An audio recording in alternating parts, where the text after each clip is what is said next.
Al-Nasir din Allah was the 34th Abbasid Caliph in Baghdad from 1180 until his death. His laqab literally means the victor for the religion of God. He attempted to restore the caliphate to its ancient dominant role and achieved a surprising amount of success. Despite the fact that the caliphate had long been militarily subordinated to other dynasties, he not only held Baghdad, but extended his dominion into Mesopotamia and Persia. According to the historian Angelica Hartman, Al-Nasir was the last effective Abbasid Caliph. Besides his occasional conquests, he consistently held Iraq from Tikrit to the Persian Gulf without interruption. His long reign of 47 years is chiefly marked by ambitious and corrupt dealings with the Tatar chiefs, and by his hazardous invocation of the Mongols, which soon brought his own dynasty to an end. But in his day, there was comparative peace at Baghdad. Learning flourished, while refuges for the poor, and other works of public interest, were encouraged. Biography.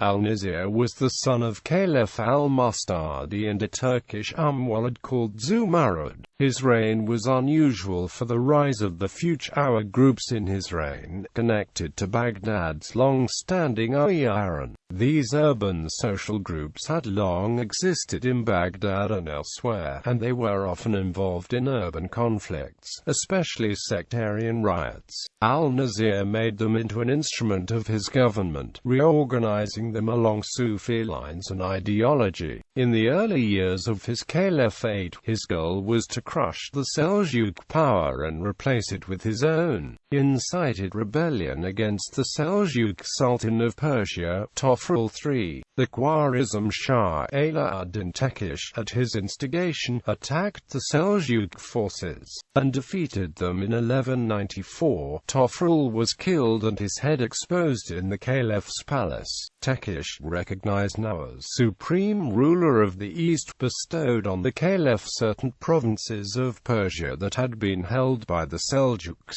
Al-Nasir sent his vizier to Tekish with some gifts, but the vizier irritated Tekish, who attacked the caliph's troops and routed them. Thereafter, hostile relations prevailed for many years.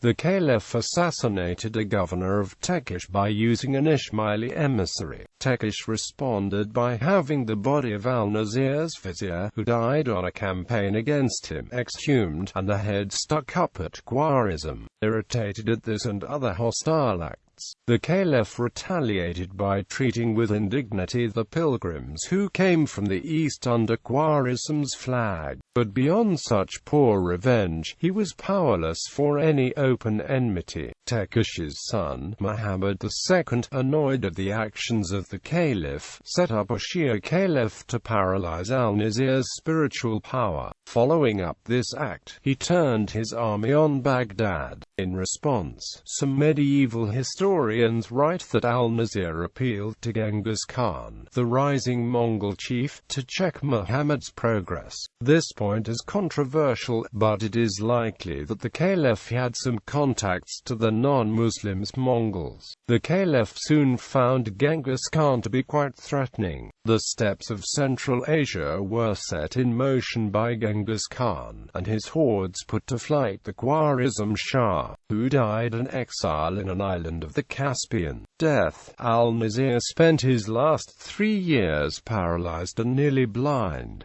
He suffered from dysentery for 20 days and then died.